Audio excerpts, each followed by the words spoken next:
Good evening, I'm Bruce Frisco. Todd Battis is off tonight. It is Friday, the 30th day of January. This is CTV News. Tonight, here we snow again, preparing for another wintry blast. Unleashing the hammer, the Nova Scotia shot that curling fans are still talking about. Heavy snow from yet another nor'easter is expected for parts of the Maritimes late Sunday into Monday. Live from our Maritimes News Center, this is CTV News at 6. Here is Bruce Frisco.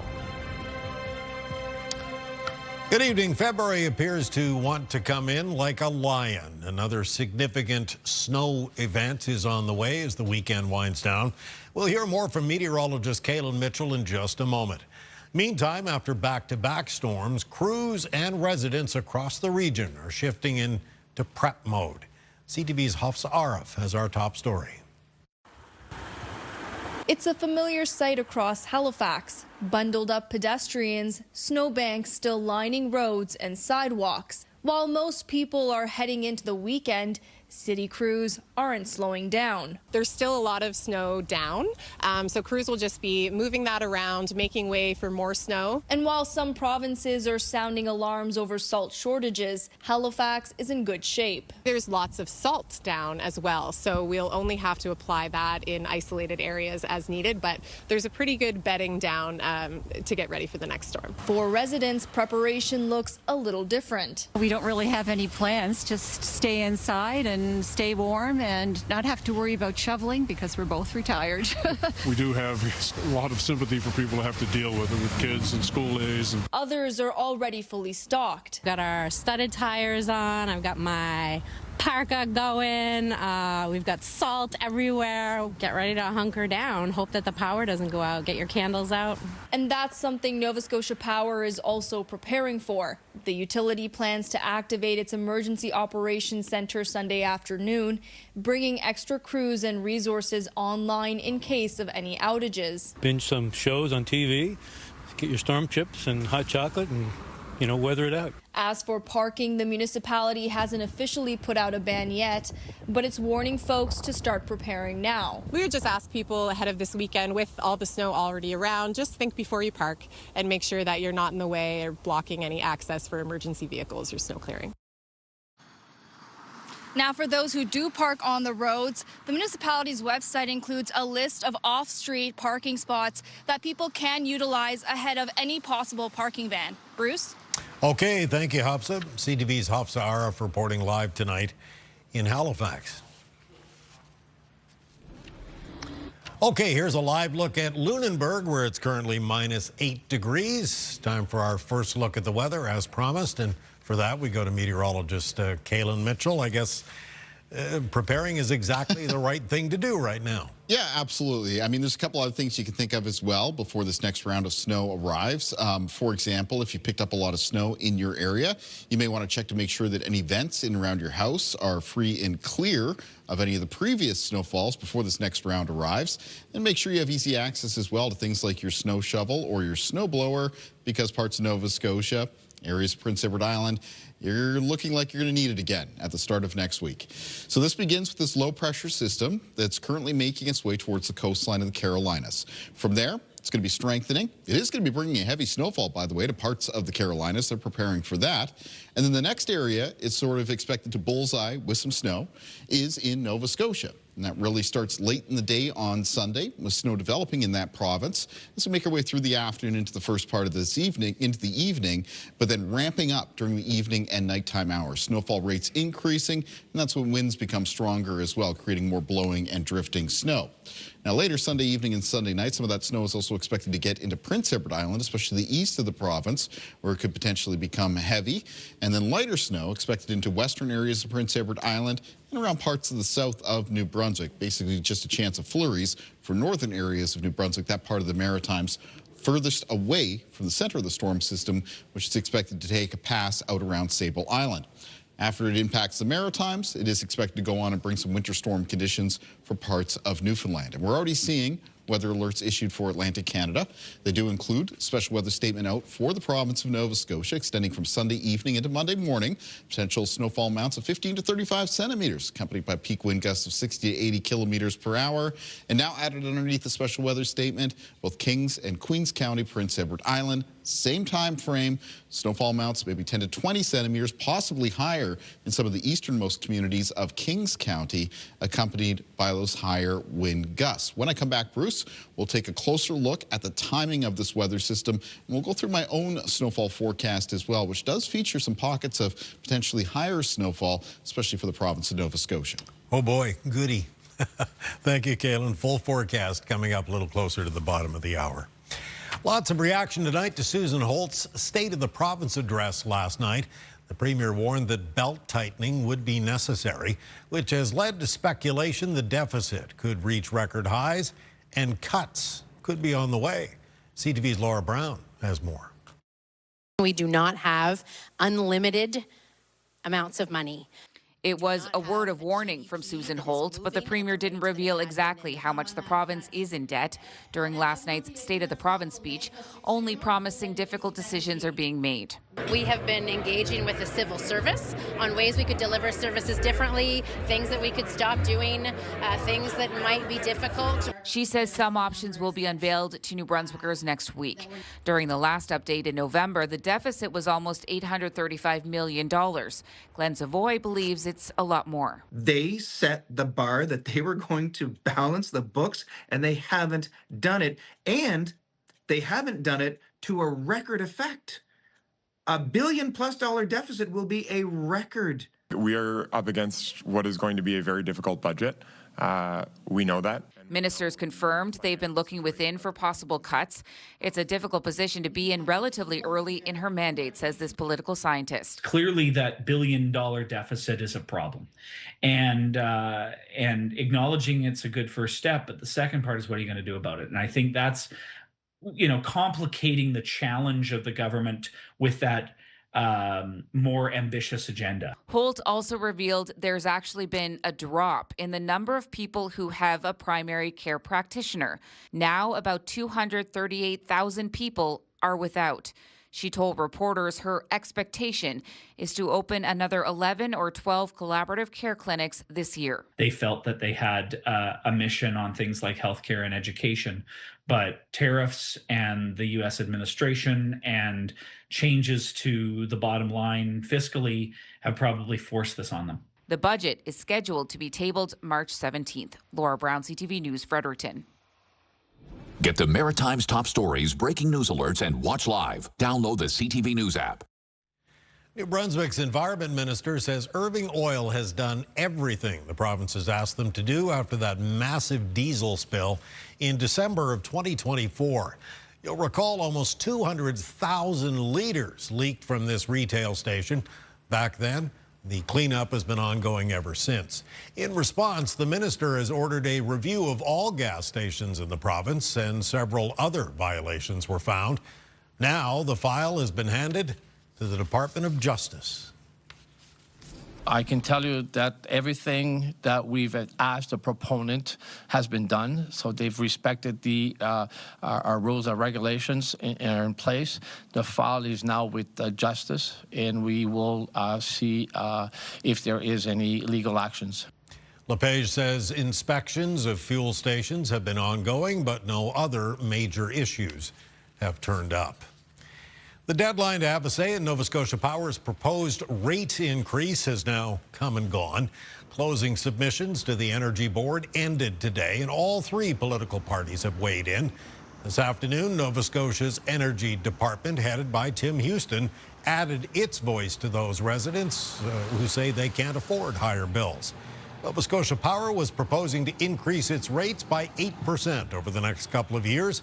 Premier calls that request tone deaf. We'll hear more from him about that later in tonight's broadcast. And a reminder, online, a former New Brunswick RCMP officer is facing new sex-related charges. For details, visit our website, ctvnewsatlantic.ca. Now to a tense but successful rescue in Kings County, Nova Scotia last night. Emergency crews were dispatched around 7 p.m. because 2 people and a dog were stuck at the bottom of a cliff near Scotts Bay, Cape Split. Rough, heavy terrain, heavy snow, icy trails made a rope or vehicle rescue unwise, so a helicopter was dispatched from Greenwood. The hikers and dog were hoisted on board, transferred to an ambulance. Multiple agencies were involved in that successful operation. The Millbrook First Nation has added more than 7 hectares to its reserve land in Tufts Cove in Dartmouth. That includes a first-of-its-kind water lot. The federal government and Chief Bob Gload making the announcement in Dartmouth this morning. The First Nation, which lived on the land until the Halifax explosion in 1917, have reacquired the property through something called the Addition to Reserve process. The chief says the plan is to infill Tufts Cove, which is not considered navigable, according to the Port of Halifax. We're looking at a mixed commercial residential development, which is going to be now in today's terms in excess of probably about $500 million investment within in this area, and doing it one project at a time and doing a development. In addition to the residential and commercial development, the chief says there is a plan for some cultural components as well. Work on all of this expected to begin this year. A motion to request more information about the Milco Ferry project was defeated at Halifax Regional Council this morning. Councillors voting 10-4 against asking staff for a briefing note that could have led to a pause or even a cancellation of the Milco Ferry project. Councillor Catherine Morse tabled the motion earlier this week, noting ballooning costs and insufficient ridership projections. The idea of a Bedford to Halifax fast ferry has been discussed for decades. All 3 levels of government have committed nearly $300 million to the project, which would include new ferries, terminals, and maintenance facilities as well. It was a shot curling fans are still talking about. Facing elimination at the Scotties Tournament of Hearts, Nova Scotia skip Taylor Stevens delivered a last stone thriller. And the hammer not only sent her team to the playoffs, it also made provincial curling history. CTV's Jesse Thomas has more. It came down to the last stone, trailing 7-6 on the final end, facing elimination. 25-year-old skip Taylor Stevens needed a perfect shot, and she delivered. And she's got it! The shot moved Team Stevens into the playoff round at the Scotties Tournament of Hearts. Doing that shot was insane. I'm still shaking. Said Stevens after the game, the shot was still the talk of the curling world this morning. Not until it finally connected with the second rock that I could breathe. I felt like I was holding my breath the entire time. From the other end of the ice, third, Maria Fitzgerald knew it was a shot her skip could make. I had so much confidence in her making that shot in the hack. There's nobody else that I would want to be throwing that shot. And, you know, she's got ice in her veins. And the shot did more than secure a playoff spot. It made history for the first time. 2 teams from Nova Scotia advanced to the championship round at the Scotties. Team Black qualified earlier in the round robin. Both teams curl out of the Halifax Curling Club. We often say that about Nova Scotia, like, oh, we're a small province, whatever. And yeah, that's not something we need to say anymore. Sure, maybe we don't have as many teams as Alberta, but we can match up with anyone. Brothers watched it all unfold, cheering on Team Stevens, recognizing the talent and hard work. It took me 8 appearances to make the playoffs. So for these girls in their rookie season to be making the playoffs, like, this is going to be something that they will for sure never forget. Every member of Team Stevens is a former national junior champion. A sign Nova Scotia's high-performance junior program is paying off. Kevin Ouellette coaches Team Stevens and runs the provincial high-performance program. So when your colleagues and your competitors within your own province sees that you can do it, that you compete against, that just inspires them to believe that they can do it as well. The last time a Nova Scotia team won the Tournament of Hearts was Colleen Jones' team in 2004. Jesse Thomas, CTV News, Halifax. And it should be another great night of curling tonight, as the two Nova Scotia rinks will actually face each other in the Scotties playoffs. So that all Nova Scotia match starts at 8 p.m. tonight on our sister network, TSN. From curling to volleyball, Moncton is set to host a major international event later in the year, one that could help decide Olympic qualification. It is a particularly important event. Announced today, the city will welcome top men's national teams from across the Americas as the NORCECA Men's Continental Championship comes to the Avenir Centre in September. The event is backed by money from both the federal and provincial governments, each contributing just under $500,000. For the opportunity for those girls and young gentlemen to see this level of volleyball in New Brunswick is going to be inspirational. The economic impact from this event is going to be over $8.2 million. Typically, 75% of the spectators come from out of town, so your hotels will be full. Organizers say 8 teams will compete over the next 9 days, and the final 4 will compete for an Olympic berth for the 2028 Summer Games in Los Angeles. Still to come tonight, a cold start to the weekend and a very snowy finish. Kalen will return with his full forecast. Coming up next, though, trade talk. I think we can play a really important role there. We'll tell you how maritime ports could benefit from opening up more international markets. That and more when CTV News at 6 continues.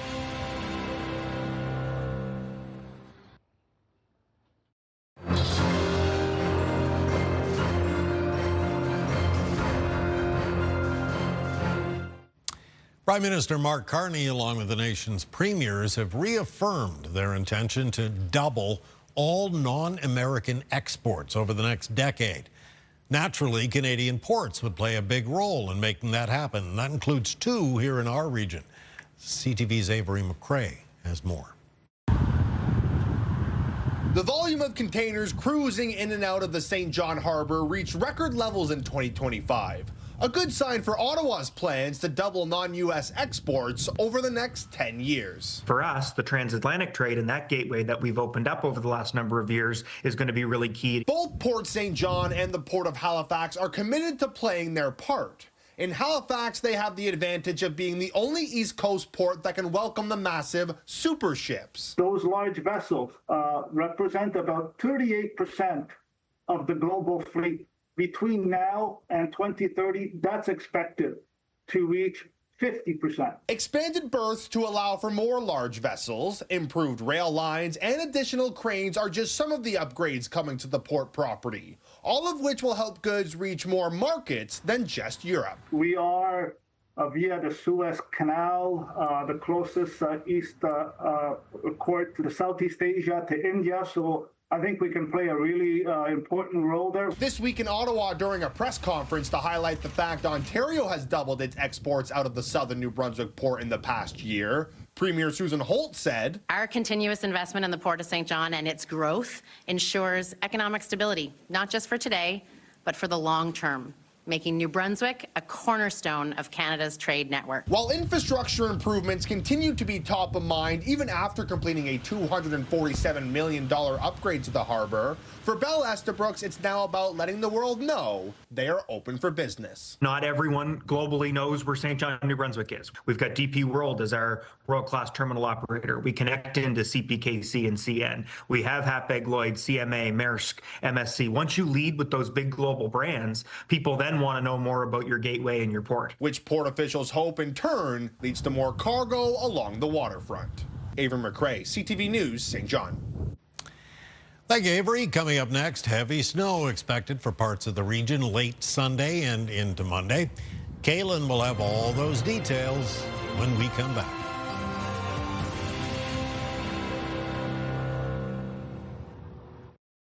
What do you think?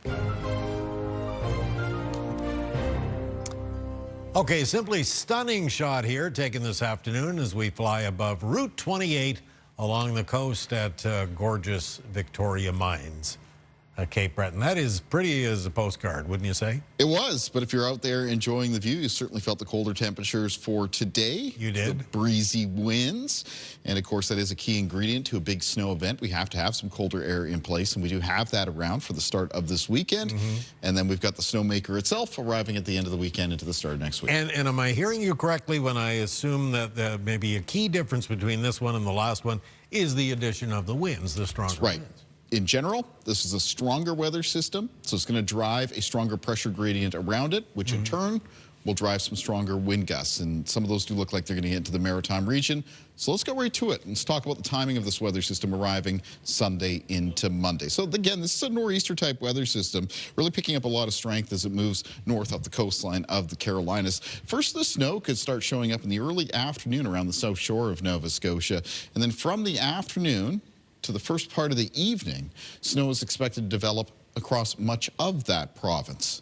Now, as we head through Sunday evening, the snowfall rates for Nova Scotia in particular are going to start to increase. And at that point in time, some of the snow arrives into Prince Edward Island, where the snowfall rates for eastern parts of PEI will pick up throughout Sunday evening and Sunday night. Maybe some lighter snow getting over the Bay of Fundy and into southern areas of New Brunswick. Now, while the snow is ramping up, the wind speeds are also increasing, and out of the north and northeast, you can see some of these gusts. Some fairly widespread gusts. Nova Scotia, Prince Edward Island, and around the Bay of Fundy coastline in New Brunswick, 60 to 80 kilometers per hour. Maybe as high as 90 on exposed areas of the coast and some of the higher terrain. That, of course, is going to get that falling snow blowing around. There'll be extensive areas of blowing and drifting snow. And additionally, when we get into these winter storms that have these stronger winds, it does increase the chances that we could have some power outages. Now, the snow continues to fall, and the winds remain on the high and gusty side into the early morning hours of Monday. There'll be an easing of that snow from the west of the Maritimes off towards the east as we move through Monday morning into Monday afternoon. However, there may be some lingering areas of flurries and lighter snow that extend through the afternoon hours and into the evening, and a risk of some snow squalls developing off the Gulf of St. Lawrence for parts of the north shore of mainland Nova Scotia and Inverness and Victoria counties in Cape Breton. And if those snow squalls set up and continue into Monday evening and Monday night, they'll be bringing that part of the Maritimes some additional snowfall amounts. Now, while we're on the topic of snowfall amounts, it's my expectations at this point in time for this weather system.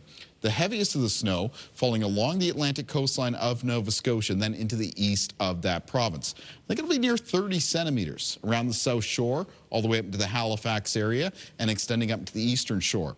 The potential for some pockets of higher snowfall amounts, maybe up to around the 40 centimeter mark or a little bit higher in the interior of the east of Nova Scotia, especially Pictou and Antigonish counties, any areas that have a little bit of higher terrain, and of course the higher terrain in Cape Breton. Snowfall amounts for the rest of Nova Scotia could range between 15 and 30 centimeters, except maybe a little bit lower around coastal areas of the Bay of Fundy and down towards the Digby Neck, as well as very northern part of Cumberland County. In Prince Edward Island and Kings County, 20 to 30 centimeters of snow. Charlottetown, around 15 centimeters. And then lower snowfall totals into the west of Prince Edward Island and into the southeast of New Brunswick. And very little snow for northern, central, and western areas of New Brunswick from this weather system, that part of the Maritimes furthest away from it. Now, temperatures are going to be quite cold tonight in the region, with lows down to the minus teens, many between minus 10 and minus 16, minus 18 up around the northwest of New Brunswick. Coastal areas of Nova Scotia tonight with low temperatures between minus 8 and minus 10. High temperatures in the forecast for tomorrow in the north of New Brunswick, mostly between minus 5 and minus 10, with central and southern parts of the province with high temperatures between minus 6 and minus 9. For Prince Edward Island for tomorrow, high temperatures will be around minus 7, minus 8 for most communities. Mostly sunny but breezy day, so wind chill a factor. Eastern areas of Nova Scotia with highs between minus 4 and minus 7. Maybe some isolated flurries, especially in Cape Breton. Northern and central parts of the province, minus 4 to minus 7 for tomorrow with a mix of sun and cloud and breezy winds. Still a chance of flurries in the southwest of Nova Scotia, highest for Digby, Yarmouth, and Shelburne counties. Taking a look at the extended forecast for New Brunswick. So there's the snow potentially developing late in the day and Sunday evening and night in southern parts of the province. There's a chance of flurries in behind it for Monday. A mix of sun and cloud on Tuesday of next week, sunny on Wednesday. Colder temperatures there as we're into the first part of February, and a chance of flurries on Thursday. For Nova Scotia in the forecast, we've got that snow developing as we make our way through Sunday afternoon and Sunday evening, really ramping up during the evening and night hours along with the winds, and then some pretty inclement weather conditions extending at least into Monday morning. There'll be a chance of flurries after that on Tuesday. Wednesday, a mix of sun and cloud, chance of flurries on Thursday of next week, and a mix of sun and cloud on Friday. And for Prince Edward Island in the forecast, watching for snowy and windy conditions developing Sunday night, ongoing into Monday morning. After that, flurries in the forecast for Tuesday, a mix of sun and cloud for Wednesday, chance of flurries on Thursday of next week, and Friday, a mix of sun and cloud. Bruce. All right, thank you, Kalen. We will check in with you a little later for the wake-up weather. Coming up next, we'll chat with Nova Scotia Premier Tim Houston, fresh back from meetings in Ottawa. And we have this story coming up as well. How we doing, folks? It's Andy here in the East Coast Kitchen. I am so excited to be the MC for this year's Chef for UNICEF event. I'll tell you more about it coming up.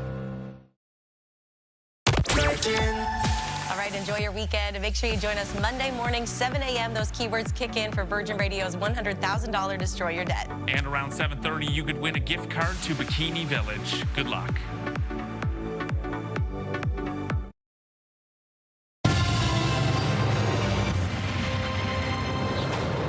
It has been a busy and productive week for Canada's premiers and territorial leaders. They have just returned from Ottawa from a day and a half worth of meetings with the Prime Minister to make sure everybody's on the same page ahead of the talks to renew the Canada-US-Mexico trade agreement, CUSMA as it's known. Those talks are expected to be a bit of a roller coaster for reasons I think we all know. Joining us tonight, we're always happy to welcome Nova Scotia Premier Tim Houston to the program. Thanks so much for speaking with us tonight, Mr. Premier. Really appreciate it. Thanks for having me. I appreciate it myself, too. How are you feeling about CUSMA now after a meeting with Mr. Carney and all of your counterparts across the country? Yeah, listen, anytime we can get together as a group of premiers, it's always a good thing. We're all dealing with the same issues and just trying to govern. And when you have the Prime Minister there, it's actually very calming. I really enjoy working with the Prime Minister. So I was curious heading into it what was really happening. You see these pretty remarkable headlines coming out of certain of the characters and actors in the United States. So I was really curious as to what was really happening. And I would say that I feel much calmer after hearing from the Prime Minister and some of his ministers over the last couple of days. So it's going to be a tough time for sure. Yeah. But I'm optimistic we'll get through this. The admiration seems to go both ways. The PM singled you and Doug Ford out for your ongoing efforts to cut red tape, I should say. Oh, that's very kind of him. The interprovincial trade stuff, I'm passionate about that. I'm passionate about growing Nova Scotia, growing the Nova Scotia economy. This is so important right now. So we have major opportunities in energy investments, major opportunities in so many spaces. And I appreciate what the Prime Minister's doing. He's traveling the world, selling Canada, really, and he's creating space for premiers to step up as well. All right, so we know energy was likely a big topic as well. Does Wind West have a place in those long-term plans? Because we know the project wasn't named as one of the, the first major national infrastructure undertakings, but it's not dead in the water, right?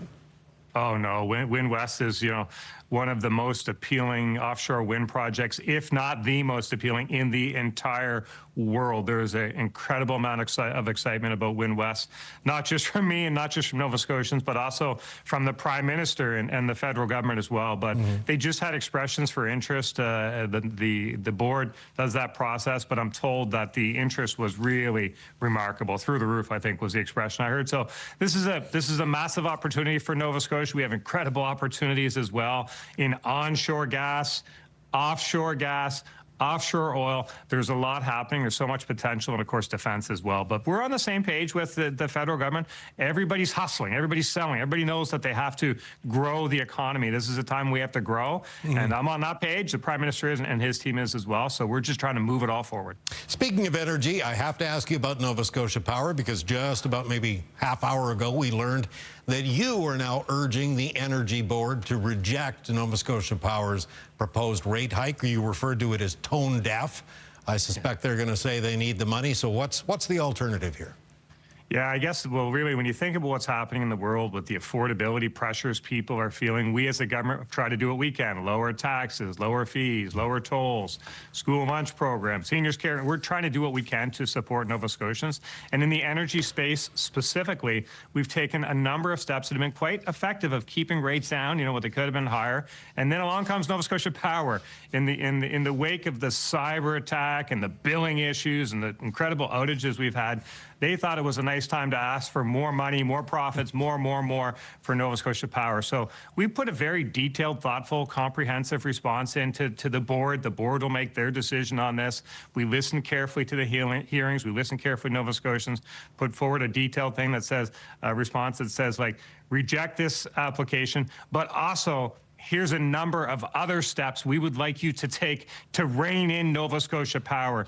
They really need to be reined in. They've kind of, starting back in 2011, around that time frame, it really started to go much more in favor of Nova Scotia Power. Some decisions were made at the government of the day and subsequent governments as well that favored Nova Scotia Power, and it's really hurt ratepayers. And this is the time right now when we can start to get Nova Scotia Power playing by rules that are okay for ratepayers instead of just always in the favor of Nova Scotia Power. So we put a detailed submission in. I'm hopeful that the board will see what we see and make the decision to reject this rate increase, but also take other steps to rein them in. So I'm hoping. Your Ms. Chender, your colleague across the aisle there, she called for a full review of the utility. Is that something you'd support? Yeah, sure. That's kind of political speak for try to do something when you don't really know what to ask for.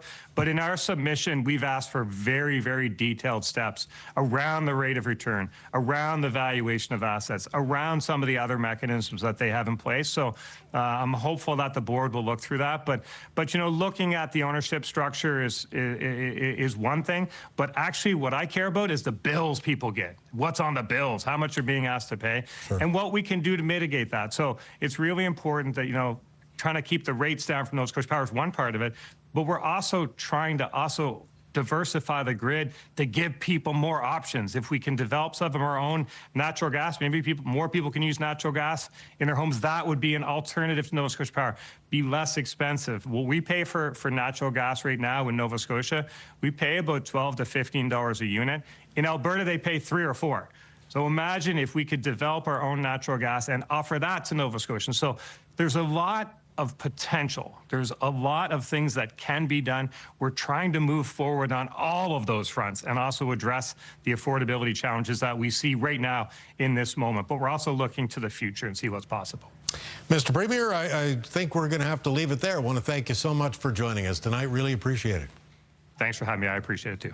Nova Scotia Premier Tim Houston just back from meetings in Ottawa with the Prime Minister and all the premiers and territorial leaders ahead of renewed CUSMA negotiations with the United States. Stay with us. We'll be right back.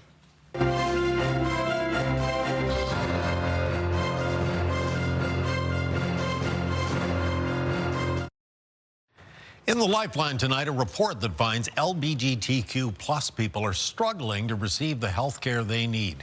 CTV's Amanda Debison has more.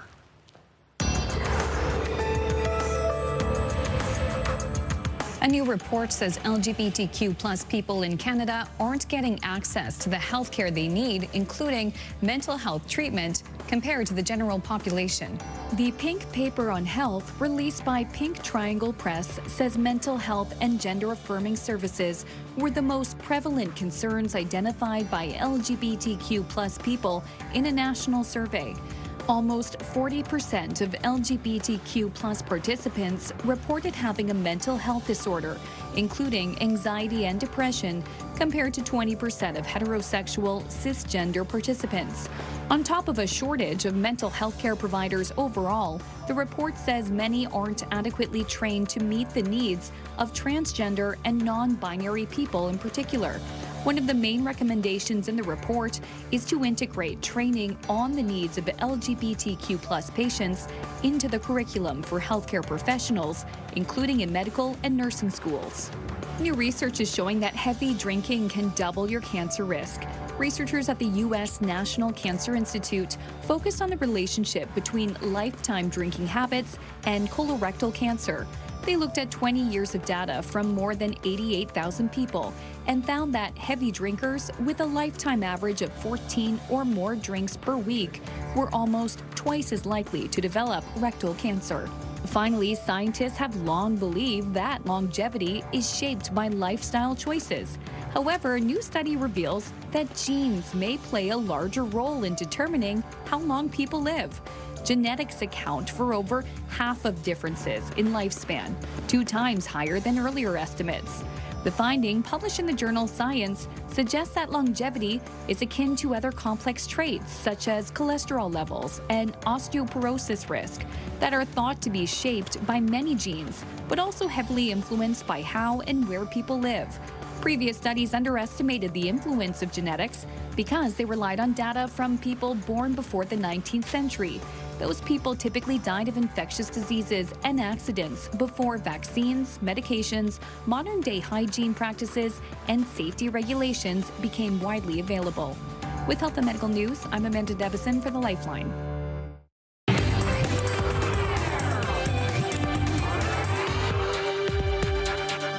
Okay, so we're on the scene now. We begin with some very, very sad news we just heard about. Yes, it's really sad news today. Canadian actor and comedy star Catherine O'Hara has passed away.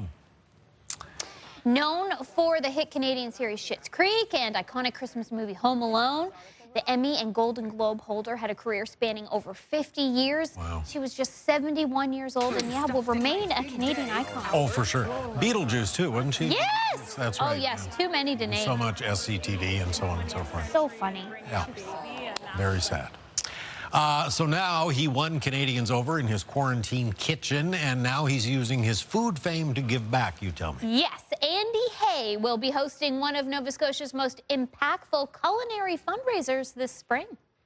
If you're looking for a healthy green goddess dressing recipe, start by adding Greek yogurt to a blender. How many recipes do you think you have on the internet at this point? I think there's like 1,000. I would say there's close to 1,000. Doing well, pushing into high gear now. For many Canadians, Andy Hay was first introduced on MasterChef Canada. Come look at these. But it was during the pandemic that he truly found his audience. Just kind of, as a joke, used my phone, said, "Welcome to the quarantine kitchen."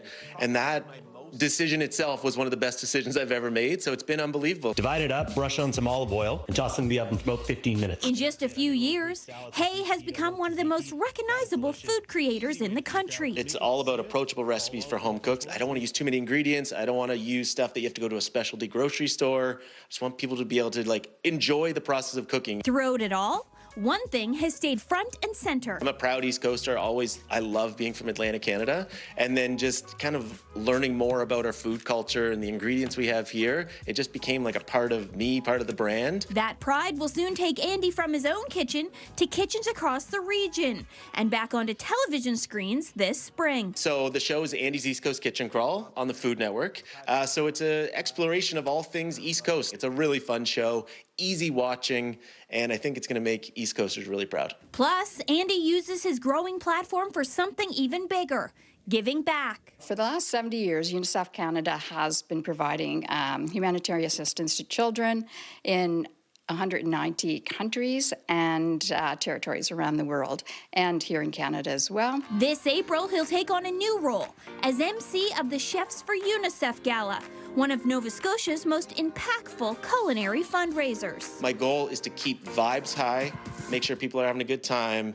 So I think I got that. The gala brings together some of the province's top chefs and community leaders. It's fun. It's a really good time. Every year we've elevated the experience. You just get to mingle and have cocktails and wine and try some of the best food in Nova Scotia. First things first, what we're gonna do is cube up this watermelon. For Andy Hay, it's the perfect recipe, combining food, community, and purpose. I feel like food is everything to me. It's how I show love, it's how I show support, and I know the power of food, so their focus on food insecurity in Canada but also around the world was just like a no-brainer, so I'm super excited for this event. I was just yelling goodbye to James Morrison there. Morrison, yes. His last day. We love him so much. Thanks for everything, Jamie. Thank you, Jamie. But back to Andy Hay. So he's going to be hosting the 34th Annual Chefs for UNICEF Gala on April 21st at the Halifax Convention Centre. Tickets are available for that online. That'll be a lot of fun. For sure. Have a great weekend. You too, Bruce. Here's a look at tonight's primetime lineup.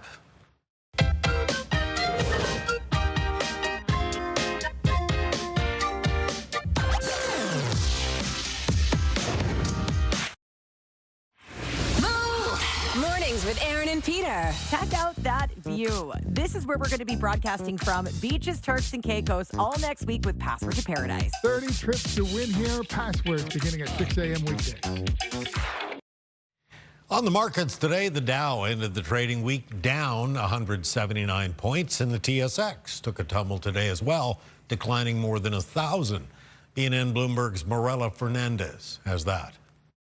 A steep stumble for the TSX. It was swept up in that downward spiral of gold and silver prices. Spot gold had its biggest drop in decades. On Thursday, an ounce was selling for $5,450 U.S. By the end of the trading day today, it was under $4,900. The price of silver fell more than 25%. Both move opposite to the U.S. dollar, which gained strength after the American president announced a new pick for U.S. Federal Reserve Chair. The Canadian economy was at a standstill in November. Statistics Canada points to a small decline in the production of goods, which was offset by a small move up in services. The manufacturing sector was down 1.3% in November, in part because of that semiconductor shortage that limited production at a major vehicle assembly plant. Tariffs are a big weight on the auto sector, and they have cost CN Rail as well, $350 million last year. The railway still managed to squeeze out a revenue gain of 2%, but its 2026 forecast disappointed analysts, and that sent the stock down. Here are the closing numbers for the day. The Canadian dollar is down to 73.46. West Texas Intermediate today is up to 65.80. Western Canadian Select up over $2 to 50.63, and the TSX lost almost 1,100 points to end the week under 32,000. Those are your business headlines. I'm Morella Fernandez. Thank you, Morella. Now we'll head outside to Kaylin on the weather deck for a look at the wake-up weather. Yeah, thank you, Bruce. It's not the TSX, but the thermometer that's falling quickly out here on the weather deck this evening. It's a cold one, and it's going to be a cold start to the upcoming weekend. Let's take a look at our viewer picture for tonight, and this is coming in from this morning. From Crescent Beach near Lockport, Nova Scotia, Brenda Cotter caught this picture of the rising sun shining through a little bit of a snow flurry. There were some flurries and snow squalls active across the southwest of Nova Scotia throughout the day. In fact, there's been some light flurries present there throughout much of this week. Lockport for tomorrow, mostly cloudy, peaks of sunshine, high temperature of -5. Day planner for tomorrow, starting the day, morning temperatures in the minus teens across the Maritime region. Partly cloudy conditions for Nova Scotia. On the clearer side, though, for both Prince Edward Island and many communities in New Brunswick. The afternoon, mostly sunny and cold for New Brunswick and Prince Edward Island. In Nova Scotia, a bit more of a mix of sun and cloud with a chance of flurries in Cape Breton as well as the southwest of the province. And with that, let's find out what's coming up next week on Your Morning Atlantic. Monday on Your Morning Atlantic, it's Groundhog Day. Literally and figuratively, because it actually is Groundhog Day, but we're also bracing for yet another Monday winter storm. We'll have complete coverage. Start your morning with us Monday on Your Morning Atlantic on CTV2 and Crave. Thank you, ladies. Finally tonight, scientists have discovered a molecule in space that hints at the origin of life. The discovery is the largest organic molecule containing sulfur, which is a key ingredient for life that's ever been identified in interstellar space. Researchers call the discovery a missing link in scientists' understanding of the cosmic origins of life's chemistry. The finding suggests that many more molecules containing sulfur, perhaps even larger, could be detected in the future. File that under C for cool. That is the program for this Friday night. The rebroadcast begins in just a moment on CTV2 and, of course, CTVNewsAtlantic.ca updates right around the clock. I'm Bruce Frisco in for Todd Battis tonight. We leave you with some snowy shots of beautiful Cape Breton and the names of all of us here at Bell Media. Thanks for watching. Have a good night.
CTV News, the Maritime's #1 newscast. Watch live on Crave.